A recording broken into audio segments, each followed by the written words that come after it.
must admit I've had a few, but then it wouldn't be a not quite comprehensive and quite drunken review of if I hadn't done so.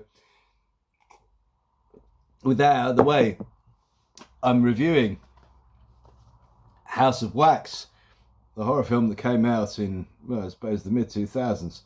Well, I wasn't good enough to fucking read this, but the thing that put me off initially is because it's got Paris Hilton in it, and I'm not really the right demographic for Paris Hilton, but nevertheless, it was a horror movie that I hadn't seen, and I'm kind of getting into horror movies recently, so I thought I would give it a whirl, and I was pleasantly surprised.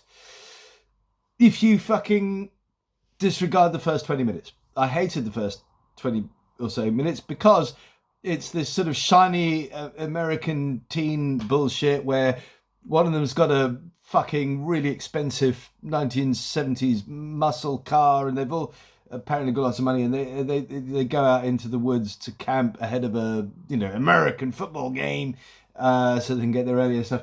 Like, I thought, fucking hell, this is bullshit. But as the film progressed, I was really getting involved with the story because there were a couple of things in it that I really thought were interesting. One was the sort of premise of it, which is that you got this sort of serial killer type guy.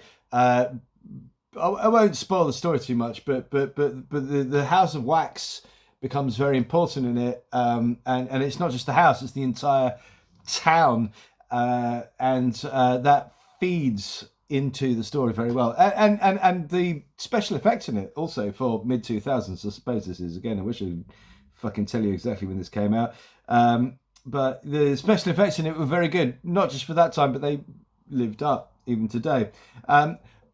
It was suspenseful and dramatic, and it was fucking fun to watch. Greatest film ever? No, probably not. Definitely not. Really good, fun horror movie of its genre. Yeah, absolutely.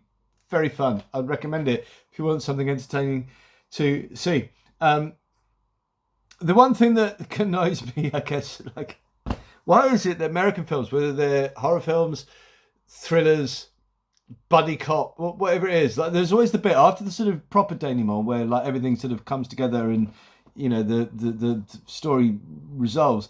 You then have to cut to this scene of like all of the emergency services turning up, and you've got like the protagonist is like wrapped up in a blanket in the back of an ambulance, and he's got his girl with him, or the girl comes over and runs over and hugs him, or there's reconciliation with the girl, like whatever that is, do you know what I mean? And then you got like the chief of police turns up and says his bits, but like fucking stop doing that, like just stop doing that. Like when the film ends, the denouement is the end. The denouement is the end, and then it should fade to black.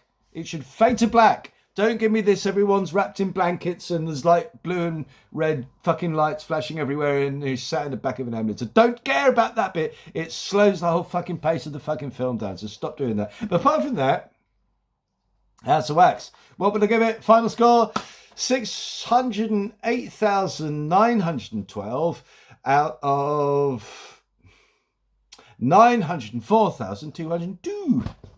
Adios.